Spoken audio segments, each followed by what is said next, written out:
So hello ভাইরা বোনেরা কাকারা কাকিরা মামারা মামিরা চাচারা চাচিরা শ্বশুর শাশুড়িরা আবে সালা আমার তো এখনো বিয়েই হয় নাই। তো ছাড়ো এসব, তো আজ সকাল সকাল বিকেল বেলায়, মানে এটা বিকেল বেলায় বটে, আমি কাজ থেকে এসে গাধার মতো ঘুমাচ্ছিলাম। Good evening guys. আরে এখন তো সন্ধ্যাবেলা লয়, বিকেল বেলাটা আমি কিছু জানি না। আর কি আমনি করে দেখছো, আমি নাইজেরিয়ান, আমি তো ব্ল্যাকই বটি। তো আমি ঝকাত করে উঠে পকাত করে রেডি হয়ে গেলাম আমরা যেখানে বসে আড্ডা দিই সেখানে যাবার জন্য। লা লা লা লা লা লা লা লা লা লা। তারপর ঘর থেকে বেরোতেই দেখি আয় আকাশ থেকে মাটি পড়ছে, মানে মানে পানি পড়ছে। মনে হয় আমার আর যাওয়া হইলো না। আমি আবার না গেলে তো আমার তো আবার পেটের ভাত হজমই হবে না, আমাকে তো যা করে যেতেই হবে। তার কি পানির মধ্যে মেরে দিলাম ছুট। Siga moviendo la manta, movete matita, movete matita, movete matita, movete matita.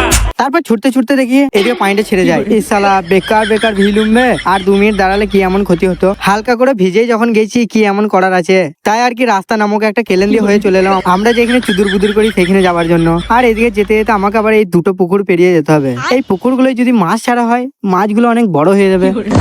আর বেশি কিছু না ভেবেই চলে এলাম আমরা যেখানে চুদুর বুদুর করি সেইখানে। 1 পা 2 পা করে আমি এলাম এইখানে, এইখানে এসে দেখি কটা প্লেয়ার আছে শুয়ে। তো আমি এদের সাথে চুদুর বুদুর করি, তোমরা ভিডিওটাকে একটু লাইক করে দাও।